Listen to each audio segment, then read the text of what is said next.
Qué bueno que estemos acá en esta mañana fría, pero bueno, gracias a Dios que podemos estar juntos. Como dijo Garvin, anoche fue un tiempo muy especial en el grupo pequeño.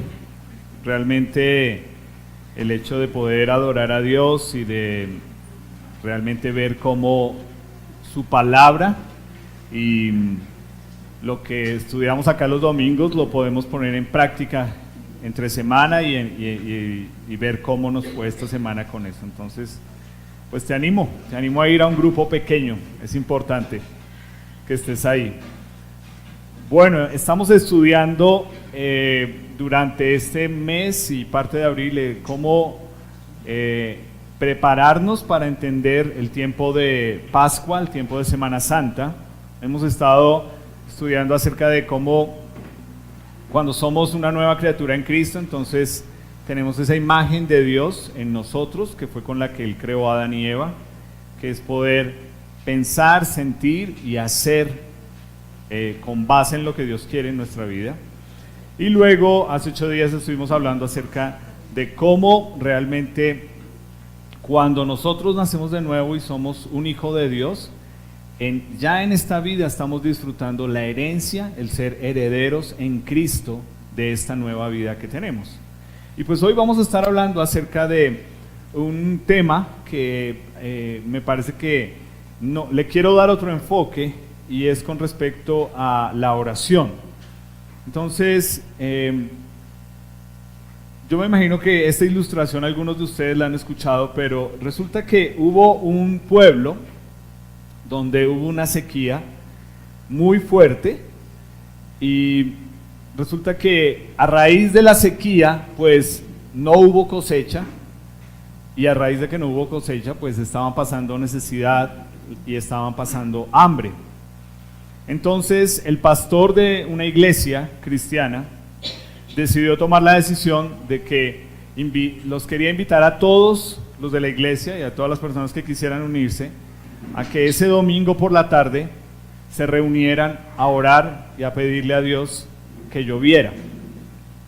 Ahora, pues todos llegaron, todos estuvieron presentes ahí para orar, pero hubo una persona en especial que llamó la atención del pastor y que realmente lo puso a pensar en su propia actitud frente al hecho de estar congregando a todos para orar por lluvia.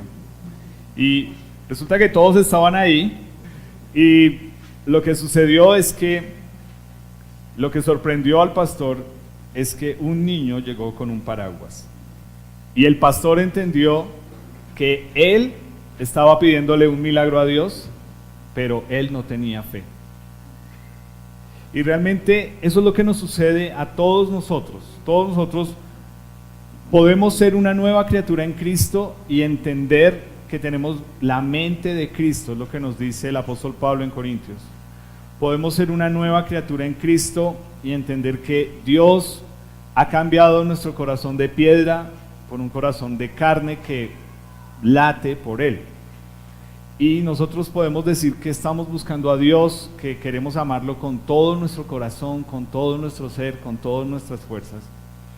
Pero algo que siempre va a estar ahí es que va a estar la lucha por el otro lado en querer ser tentados en nuestra carnalidad, y especialmente en que queremos que las cosas funcionen o creemos que funcionan de cierta forma, y que Dios como que no tiene nada que ver con eso. Entonces, pensando en eso, yo quiero animarte. Vamos a estar en 2 pasajes esta mañana, uno en el Nuevo Testamento que nos va a hablar de un personaje, y 2 en el Antiguo Testamento que nos va a mostrar qué estaba pasando en ese momento. Entonces quiero que por favor busques Santiago capítulo 5. Ojalá que alguna vez tú hayas leído sobre este hombre. Versículo 17, porque lo que vamos a leer acá es de un profeta que se llama Elías. Ahí en sus Biblias dice: Elías era un hombre sujeto a pasiones semejantes a las nuestras. Quiero dejarlo hasta ahí un momento. Es importante cuando tú lees esto en la palabra de Dios, Esta palabra pasiones, en el griego, lo que significa es los deseos internos nuestros. Yo creo que le doy bastante, es de lo que más hablo, es uno de los temas que más hablo, de cómo nuestros deseos internos, nuestras pasiones, lo que la palabra de Dios llama concupiscencia, es nuestra carnalidad. Y cómo esa carnalidad en nosotros, aunque digamos que tenemos la mente de Cristo, siempre nos va a tentar a querer actuar en contra de la palabra de Dios. Y acá estamos leyendo que Elías nos dice, era un hombre sujeto a pasiones. Entonces es importante que nosotros sepamos quién fue Elías. Para ustedes que no saben, Elías fue un hombre escogido por Dios. Con base en lo que hemos estudiado, pues si nosotros estamos acá y decimos que somos hijos de Dios, entonces no hay ninguna diferencia. Elías fue escogido por Dios, nosotros hemos sido escogidos por Dios. Y lo que me encanta de la palabra de Dios es que no trata de disimular las debilidades y las flaquezas de las personas. Hace poco estábamos hablando en un grupo pequeño, no me acuerdo la pregunta cuál era, pero yo mencioné eso. Para mí era una época en que era supremamente incómodo leer la palabra de Dios y leer de las personas que Dios usó y verlos con sus flaquezas, sus pecados y sus debilidades, porque como que yo decía, pero Dios, ¿por qué? Como que quiere mostrar es todo lo malo de esta persona, pero realmente lo que Dios logra al mostrarnos que las personas que Él escogió estaban sujetas a pasiones igual que nosotros, es que Él logra con eso mostrarnos que el único hombre perfecto que hubo en este mundo fue Jesús. Entonces, no busques perfección en nadie más. No esperes perfección de tus hijos, no esperes perfección de tu cónyuge, no esperes perfección de los compañeros de trabajo o de estudio o de un profesor, de nadie esperes perfección. La única persona perfecta que vivió una vida perfecta fue Jesús. De resto, todos somos seres humanos y vamos a fallar en algún momento. Entonces, aquí está Elías, y algo que sucedió con Elías, que ya vamos a leerlo, es que Elías fue un hombre que Dios escogió, y en su momento, digamos, más cúspide, más alto, dejándose usar por Dios, Elías tuvo una confrontación con unos profetas falsos. Esos profetas falsos lo que decían era que ellos se tenían que sajar la piel, y ellos mismos como que su sangre y su sacrificio para ese Dios era lo que iba a hacer, uno, que lloviera, y dos, que la tierra produjera una cosecha. Ahora, si tú has leído un poquito de historia, siempre la historia de la raza humana ha estado alrededor de que haya cosecha, y de que si hay sequía, pues obviamente nos afecta.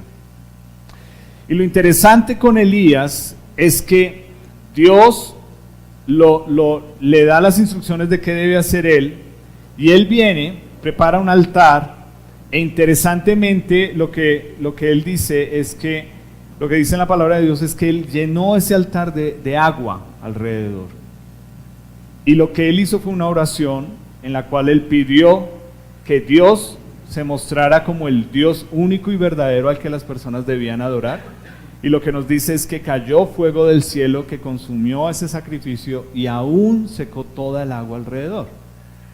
Era importante lo que estaba pasando ahí, porque estos falsos profetas estaban animando al pueblo a desviarse y a dejarse confundir con respecto a adorar a ese Dios que se llamaba Baal. Y lo que Elías estaba dejando aquí en bien claro era que el nombre de Dios era el único nombre digno de adorar. Eso lo leemos en Primera de Reyes 18, si lo quieres apuntar, y lo puedes leer esta semana o mañana que tienes festivo de pronto. Ahora, hasta ahí normal, hasta ahí tú dices, bueno, esto es lo que esperamos de un profeta, pues que sea escogido por Dios, que tenga una tarea para hacer y que cumpla esa tarea. Eso es lo que esperamos de un profeta. Lo interesante es lo que nosotros acabamos de leer en el libro de Santiago. Nos dice, este hombre usado por Dios, este hombre que era, digámoslo así, tremendo profeta, era un hombre que en su interior seguía siendo un ser humano. ¿Y sabes qué pasó? A raíz de lo que esto dejó en ridículo a todos los falsos profetas y de la orden que Dios le dio a Elías de matar a todos esos profetas, en Primera de Reyes 19, si lo quieres buscar o si no yo te lo leo, no hay problema, nos dice que sucedió algo interesante. Después de que él derrota, digámoslo así, a estos falsos profetas, nos dice, Acab dio a Jezabel, que era la esposa del rey, la noticia, la nueva, de todo lo que Elías había hecho y de cómo había matado a espada a todos los profetas, que eran falsos. Entonces envió Jezabel a Elías un mensajero diciendo, ahora, Jezabel era una mujer, entonces mira lo que dice esta señora, así me hagan los dioses y aún me añadan, si mañana a estas horas yo no te he puesto tu persona como la de uno de ellos, o sea, matarlo. Viendo pues el peligro, se levantó y se fue para salvar su vida. Ahora, ¿cómo es que una persona como Elías, que ve y que delante de todo un pueblo, Dios muestra su presencia con el fuego que cae, cómo es que se para ante ellos? Si tú lees ahí en Reyes, lo que dice es que él se paró y él dice, vivo delante de Dios del cual estoy y te digo esto. O sea, ese era Elías controlado por el Espíritu Santo.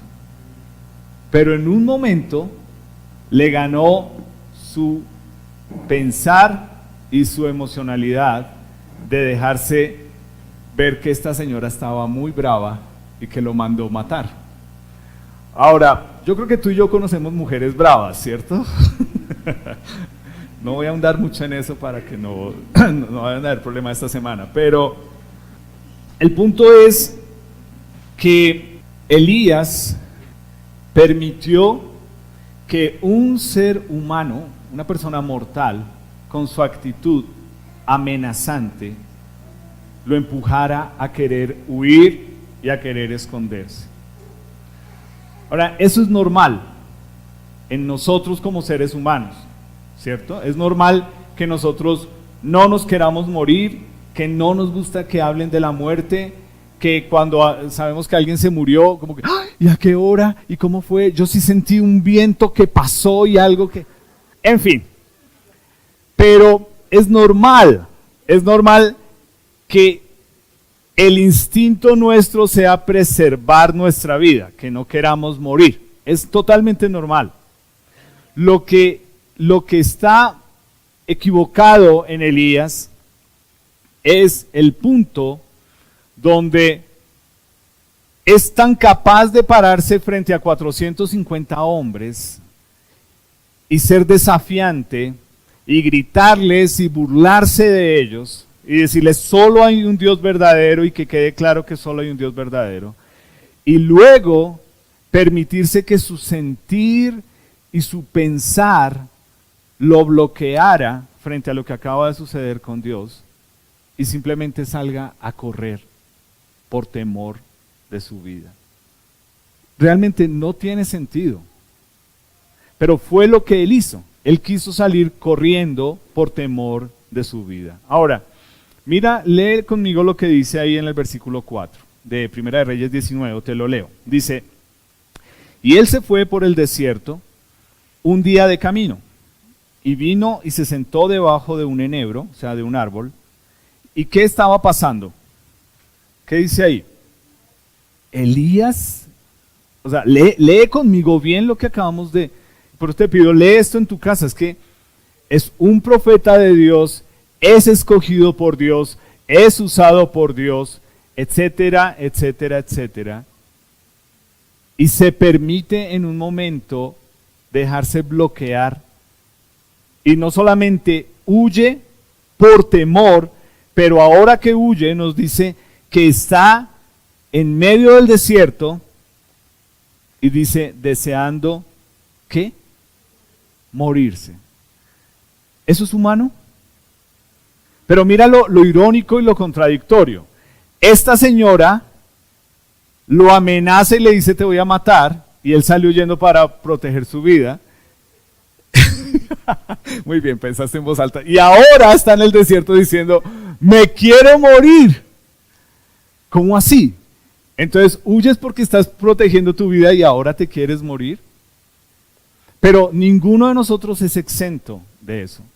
Ninguno de nosotros es exento de que en algún momento de nuestra vida, por una situación que nos permitimos que nuestro pensamiento y nuestro sentimiento se vuelva la preocupación, nos gane y queramos morirnos.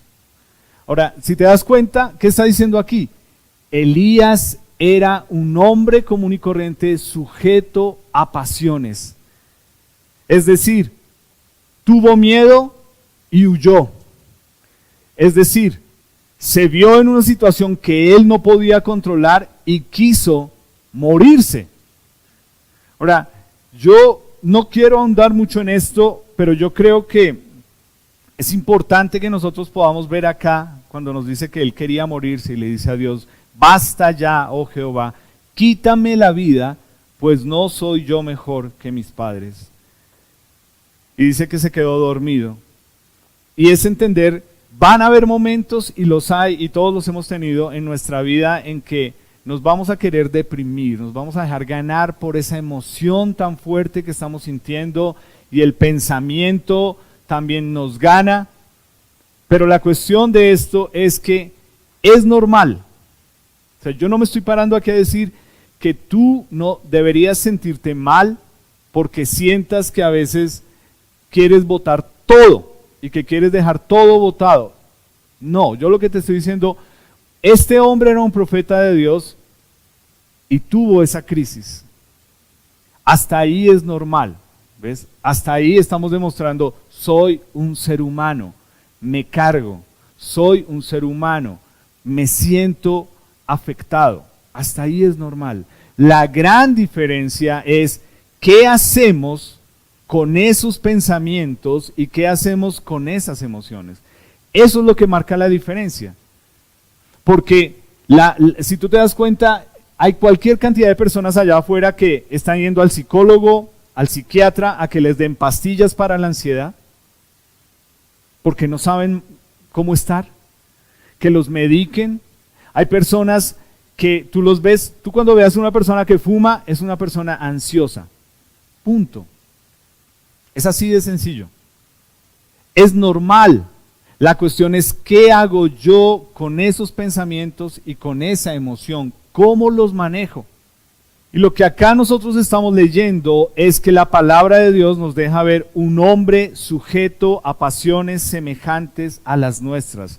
No era un superhumano, pero sí era un hombre que se permitió dejarse que sus emociones y sus pensamientos le permitieran llegar a un punto donde vio más grande el problema que a Dios.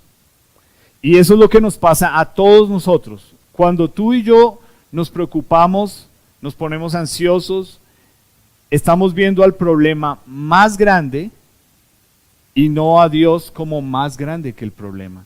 Y ahí empieza la diferencia, lo que te va a alejar de ir a tomar decisiones como el mundo las toma frente a deprimirse o llegar a ese punto, a lo que Dios espera de ti.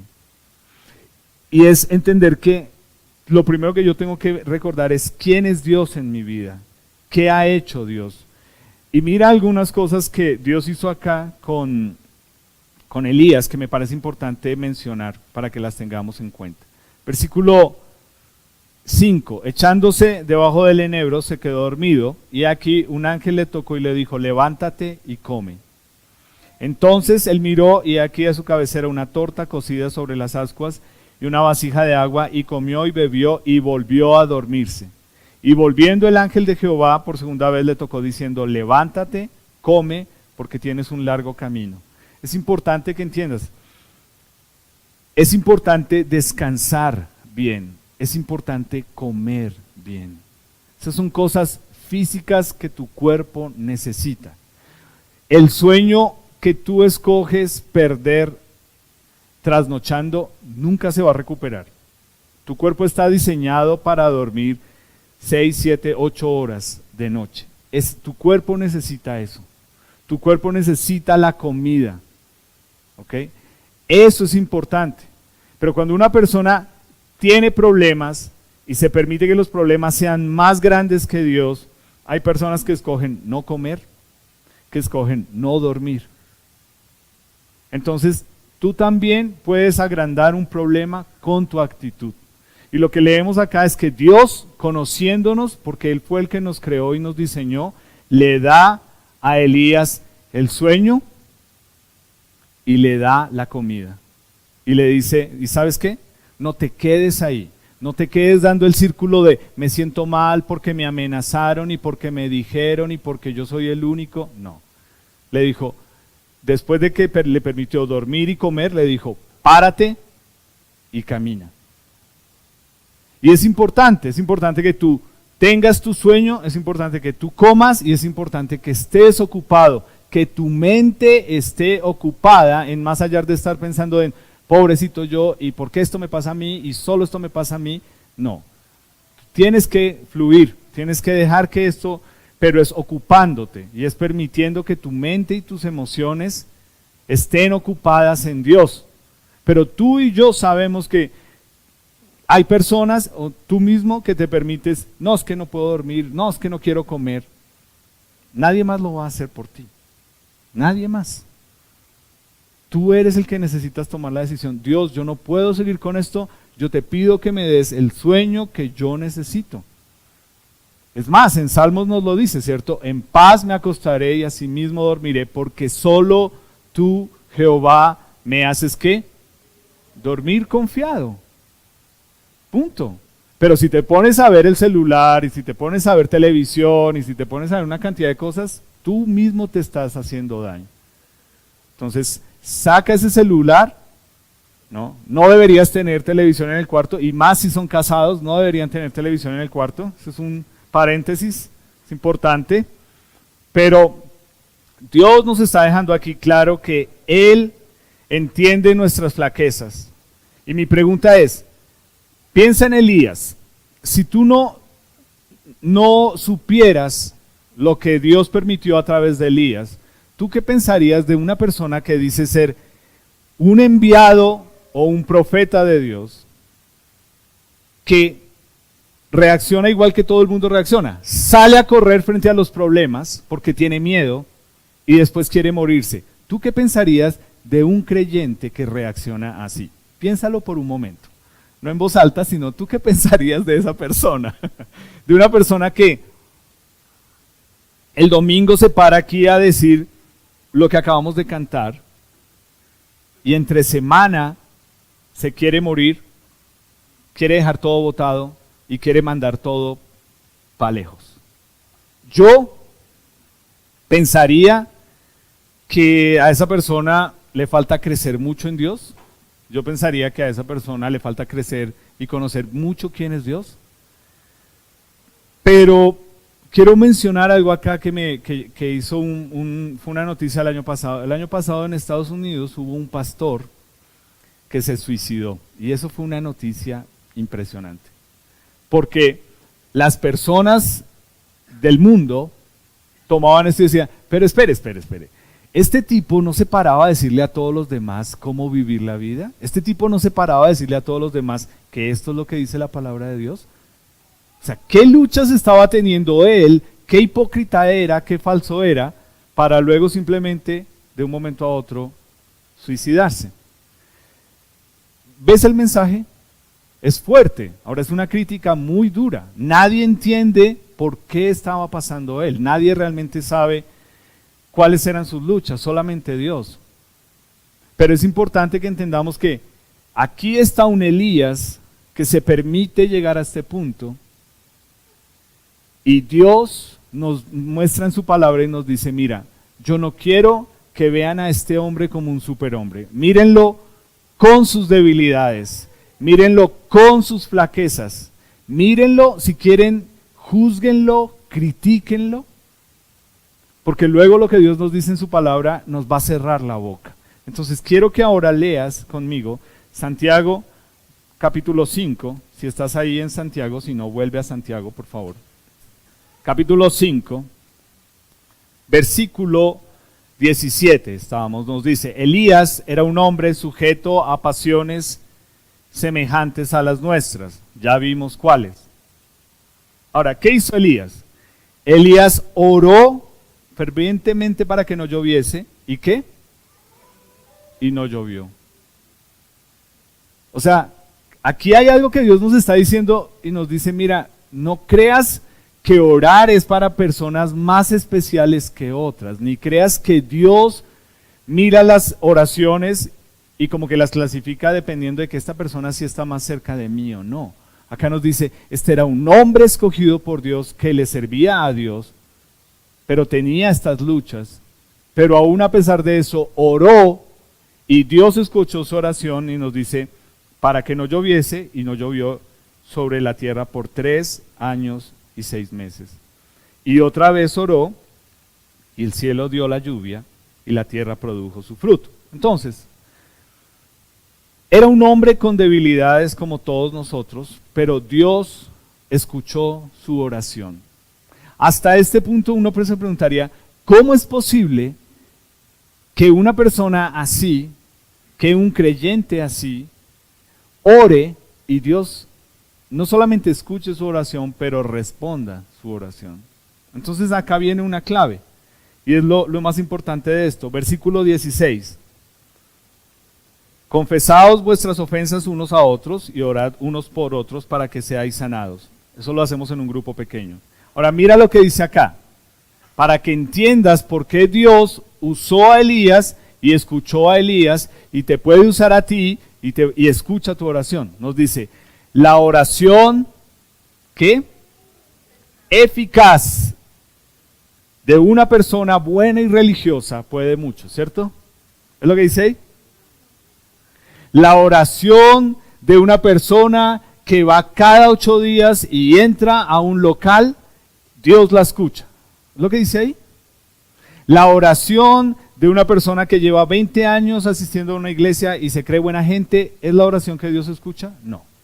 La oración eficaz de un hijo de Dios, que fue lo que estuvimos viendo hace 8 días, es la que Dios escucha. Es la que marca la diferencia. ¿Por qué?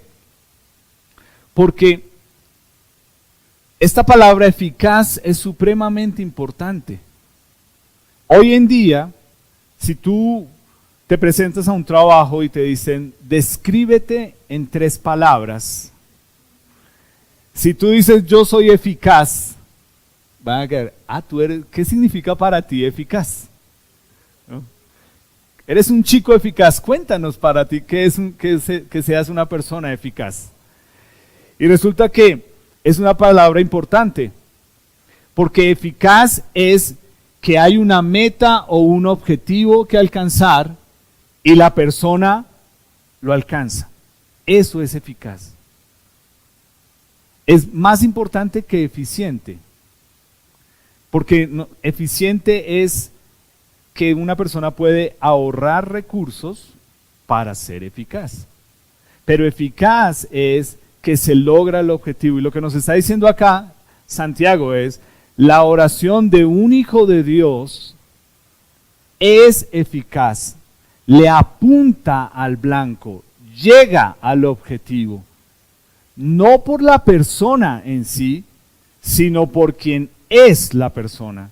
Entonces yo quiero mencionar 2 cosas que hacen que una oración sea eficaz. Una, supremamente importante. Para que nuestra oración sea eficaz, no se trata de rogadera, no se trata de palabras rebuscadas, no se trata de cantidad de tiempo. Para que una oración o nuestra oración sea eficaz, se trata de que la oración esté basada en la palabra de Dios. ¿Entiendes eso? Míralo de esta forma. Te lo voy a leer. Elías, no fue que a Elías se le ocurrió cómo orar. Nosotros lo leemos. Nos dice que, ahí en Primera de Reyes, nos dice que entonces Elías, que era de los moradores de Galaad, dijo al rey: vive Jehová, Dios de Israel, en cuya presencia estoy, que no habrá lluvia ni rocío en estos años, sino por mi palabra. ¿Qué hizo Elías cuando fue a decirle al rey que no iba a llover? No fue a decirle: ¿sabe qué, rey? A mí me parece que yo le voy a pedir a Dios que nos castigue quitando el agua. Esa no fue idea de él. Él fue al rey, que era un rey muy malo, y que Dios estaba tratando con ese rey, y le dijo: ¿sabes qué, rey? Dios, sus palabras para ti son que no va a llover. ¿Te das cuenta cuando leímos lo que dice ahí? ¿Cuál fue la oración de Elías? Que no lloviera. Eso fue lo que él pidió. O sea, la oración eficaz debe estar basada en la palabra de Dios. Porque asimismo cuando él pide otra vez que llueva y lo hace, es porque Dios le dijo que iba otra vez a llover. Entonces, no se trata de imponer mis deseos, sino que se trata de pedirle a Dios que cumpla lo que Él nos ha dicho en su palabra que Él hará. ¿Entiendes? La oración eficaz está basada en la palabra de Dios, porque cuando yo leo la palabra de Dios, yo ya tengo la base para decirle a Dios: Dios, cumple lo que tú dijiste en tu palabra. Yo no voy a llegar ahí a inventarme cosas. Yo no voy a llegar ahí a exigirle a Dios. Yo no voy a llegar ahí a que me hablen al oído y que Dios le mandó a decir. Eso no es bíblico. Por favor, si alguna vez, lo he dicho, lo dije la otra vez, pero si eres invitado a una iglesia y de allá te dicen: párense aquí, que aquí les van a dar profecía, tú te paras y te vas. Tú no tienes que pararte allá que Dios te mandó a decir. No, ya la tenemos, ya está aquí, ya ha sido revelada. Tú lo que necesitas es orar con base en la palabra de Dios. Mi pregunta es: si es con base en la palabra de Dios, ¿tú cómo oras? ¿Este es tu base para saber pedir a Dios? ¿Tú la lees? ¿Tú la escudriñas? ¿Tú sabes las historias que hay acá? Para poderle decir a Dios en una oración: Dios, yo me acuerdo que hay una historia así, así, así, y con base en eso es que yo te estoy pidiendo porque yo creo igual. Eso es lo que va a marcar la diferencia para saber pedirle a Dios, porque es que leemos su palabra para saber cómo pedirle. Elías no se inventó que él se iba a llevar el agua. Fue Dios el que le dijo, sus palabras le dijo: no va a llover. Y eso fue el mensaje de él al rey. Y aquí nosotros tenemos la palabra de Dios. Este es el mensaje de Dios. De aquí es donde nosotros debemos saber cómo orar a Dios, cómo pedirle, cuáles son los atributos y las características de Dios. Están acá. Tú no tienes que esperar a que Álvaro te lo enseñe o a que haya una clase. Tú lo puedes leer y es con base en eso que tú necesitas orar. Por eso es eficaz. Tu oración va a lograr el objetivo, va a llegar al blanco cuando tú oras con base en la palabra de Dios. No con base en que: ven, Álvaro, ora por mí, que es que tú oras bonito. No, yo no oro bonito. Yo simplemente quiero orar, que es hablar con Dios. Pero quiero orar lo que dice acá. Yo no lo quiero hacer para impresionarte a ti, ni para que tú creas que yo oro mejor o que Dios escucha mi oración. Pero si tú quieres tener una oración eficaz, que sea basada en la palabra de Dios. Y segundo, si tú quieres que tu oración como hijo de Dios sea eficaz, tu oración debe tener la motivación correcta. ¿Cuál debería ser la motivación cuando yo estoy orando? Entonces uno piensa, pues la motivación cuando yo estoy orando es que Dios escuche lo que yo le estoy diciendo y que Él responda. Esa no es la motivación. Porque es que la motivación correcta para que la oración sea eficaz debe responder una pregunta muy básica, muy sencilla, y la estuvimos viendo hace poco. Y la motivación es esta. Lo que yo estoy orando y lo que yo le estoy pidiendo a Dios, ¿es para la gloria de Dios? ¿Es para que el nombre de Dios sea exaltado? ¿Es para que las personas conozcan a Dios? Esa es la motivación. Yo te lo he dicho muchas veces. Cuando a mí me han pedido que ore, y vuelvo y te lo digo porque tú ya te la sabes, pero para los que no la saben la historia. Entonces, una señora me pide que ore por ella porque tiene cáncer. Y yo le dije, ¿y tú qué quieres que yo ore? Me dice, pídele a Dios que me quite el cáncer. Yo le dije, yo no le puedo pedir eso a Dios. ¿Pero por qué contigo sí? Yo le dije, es que yo no le pedí a Dios que me quitara eso. Yo solamente oré y le dije, Dios, si esto es lo que necesito en mi vida, aquí y ahora, pues, listo. Pero llegar a ese punto me costó. Yo le dije, yo voy a orar por ti, pero yo no le puedo pedir a Dios que te quite tu cáncer.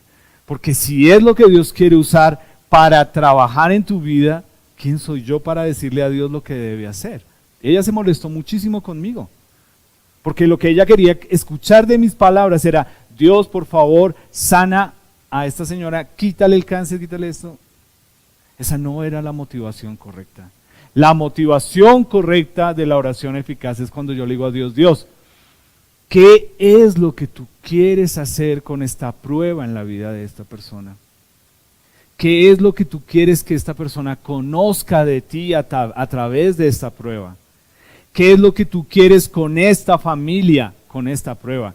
¿Qué es lo que tú quieres de que se trate de Dios? Esa es la motivación correcta. ¿Y sabes por qué sabemos que es incorrecta nuestra motivación? Tú lo puedes leer en tu casa, ahí en Santiago. En Santiago, Él nos dice, cuando ustedes piden y no reciben, ustedes no reciben porque piden mal. Y entonces uno dice, bueno, entonces enséñeme cómo pedir bien. Y Él lo dice así, tú pides y tú no recibes porque tú pides para tus ¿qué? Deleites, pasiones, deseos. ¿Te acuerdas que lo vimos hace 8 días? Deseos de los ojos, deseos de la carne, vanagloria de la vida.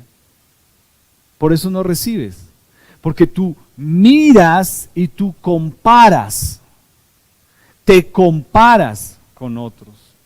Y ahí es donde está el error. Esa nunca va a ser la motivación correcta para una oración eficaz. Porque cuando tú oras realmente pidiéndole a Dios que esto sea para la gloria de Dios, entonces tú te vas a dar cuenta que cuando tu oración no se trata de ti, ni tú eres el centro de la oración, ahí hubo un cambio en cómo tú te estás relacionando con Dios. Pero cuando tu oración es bendíceme, cuídame, llévame, protégeme, dame, provéeme, ¿quién es el centro de la oración? ¿Dios? ¿Estás exaltándolo? ¿Estás reconociéndolo?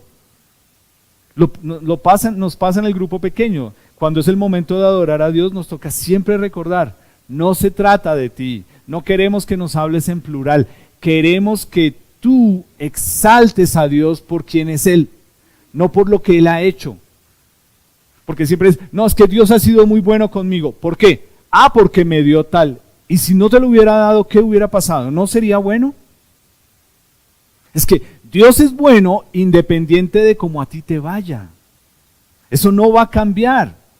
Dios no es bueno porque te da lo que tú pides. Dios es bueno porque esa es la naturaleza de Él. Ese es Él independiente de que tú creas que es bueno porque te dio algo. Entonces la motivación correcta para que nuestra oración sea eficaz no depende de ti, no se trata de ti.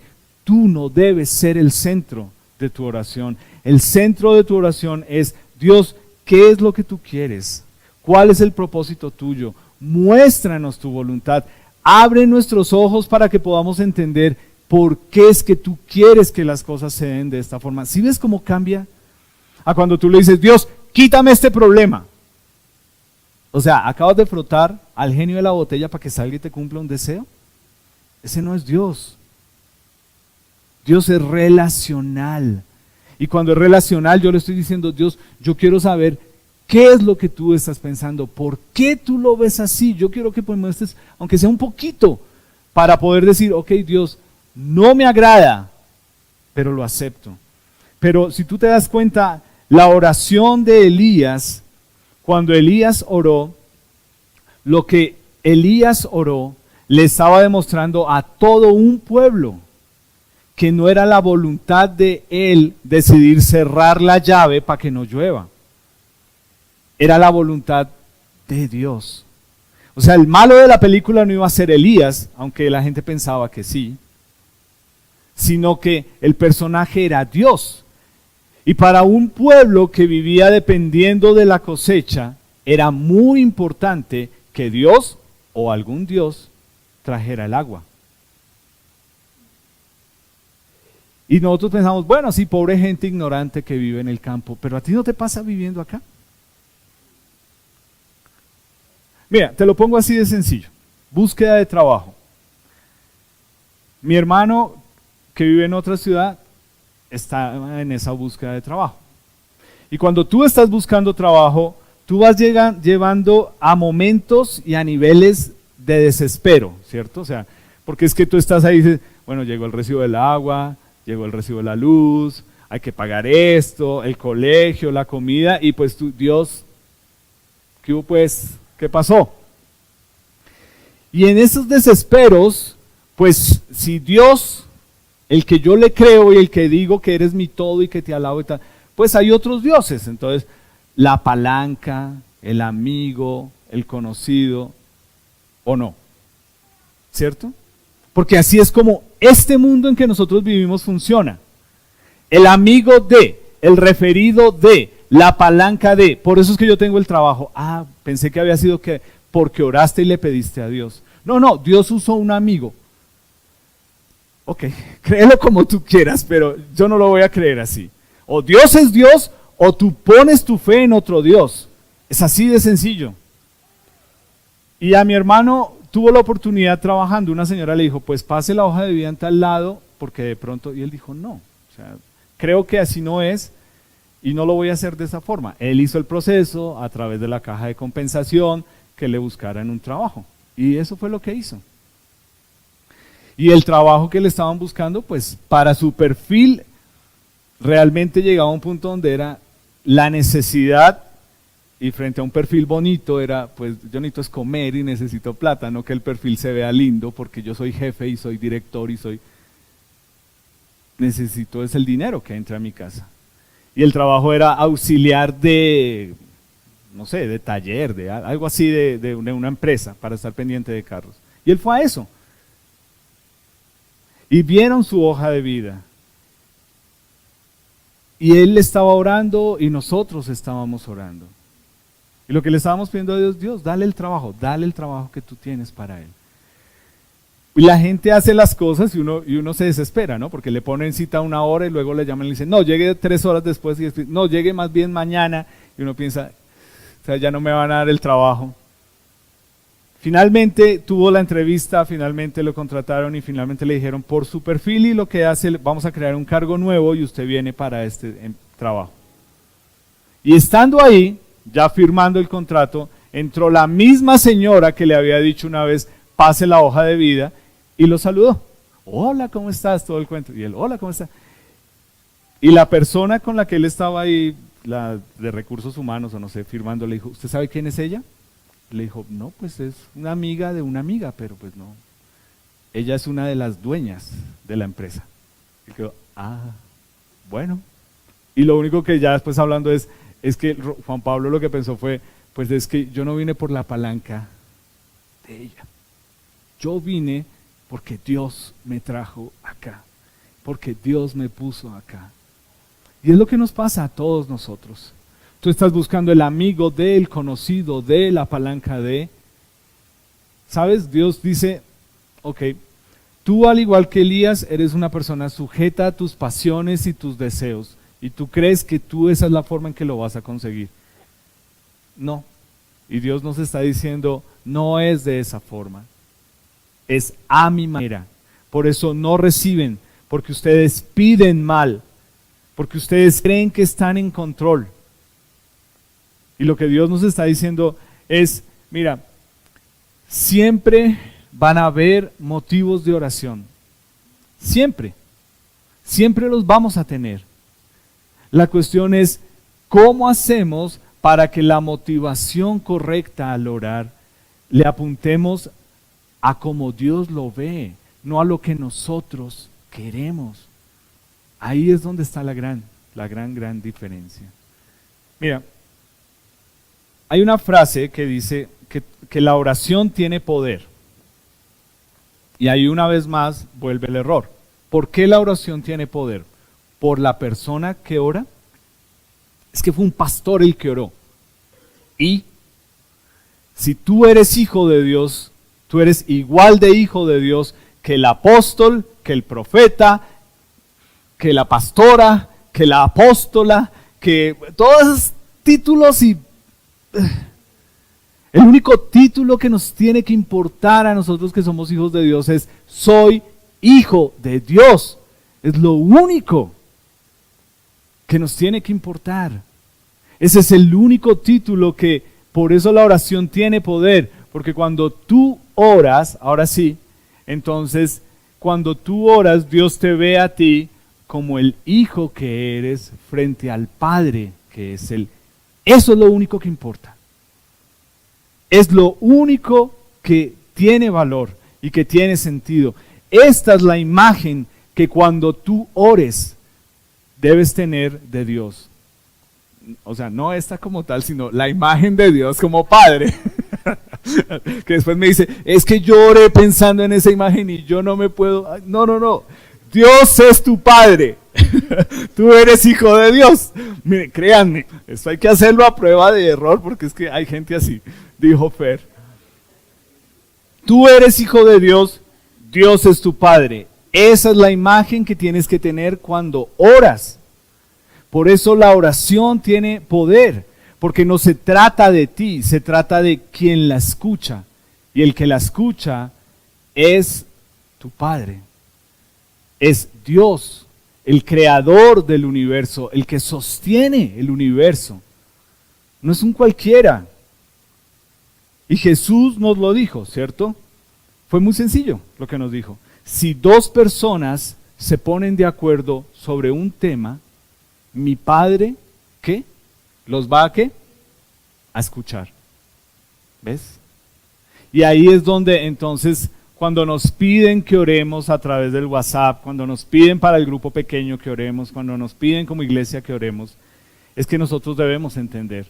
Nuestra oración, debemos ir a Dios diciendo, Dios, si esta persona es tu hijo, entonces tú tienes un propósito porque esta persona es tu hijo. Si esta persona no es tu hijo, ¿cuál es el propósito de Dios con la prueba que está pasando la persona? ¿Que se arregle el problema? El milagro no produce fe. Dios está obrando alrededor de la vida de esa persona para que esa persona lo conozca a Él como Padre. Pero tú y yo hemos visto que Dios responde oraciones. Y tú y yo debemos entender que una respuesta a la oración de parte de Dios también es no. Y cuando Dios dice no, esa también es una respuesta. Pero tiene mucho valor y tiene mucho poder cuando nosotros nos reunimos en nombre de Dios, siendo sus hijos, a orar. Porque lo que le estamos reconociendo es, tú eres el que tienes el control.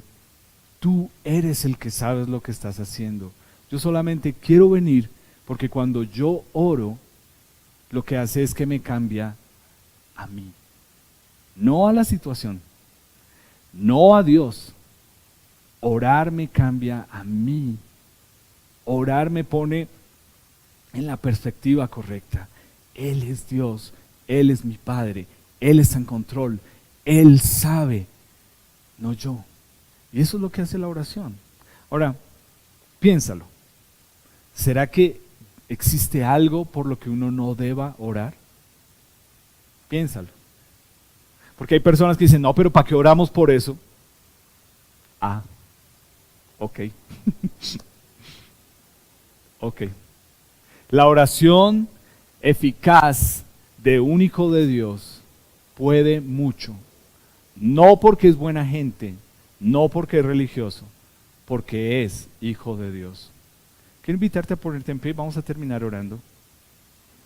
Mira, Elías, lo que leímos en Santiago, Elías era un hombre sujeto a pasiones semejantes a las nuestras. Eso es importante. ¿Tú sabes qué pasó con Elías? Algunos de ustedes saben qué pasó, ¿cierto? Elías, el que sale huyendo por miedo a que lo maten, el que se deprime hasta el punto que le dice a Dios, Dios, mejor yo me muero, el que tiene la desfachatez de decirle a Dios, es que solamente quedo yo, no hay nadie más. Y Dios con todo el amor tiene que decirle, ¿sabes qué? Tengo 7,000 hombres más que no han doblado su rodilla delante de ese Dios falso. No te creas tan único. No creas que tú eres al único que le pasa. No creas que yo te he abandonado. No creas tus mentiras de tu mente y de tu corazón. Un hombre sujeto a pasiones semejantes a las nuestras. ¿Y sabes qué hizo Dios? Dios lo llevó con él sin que pasara por la muerte.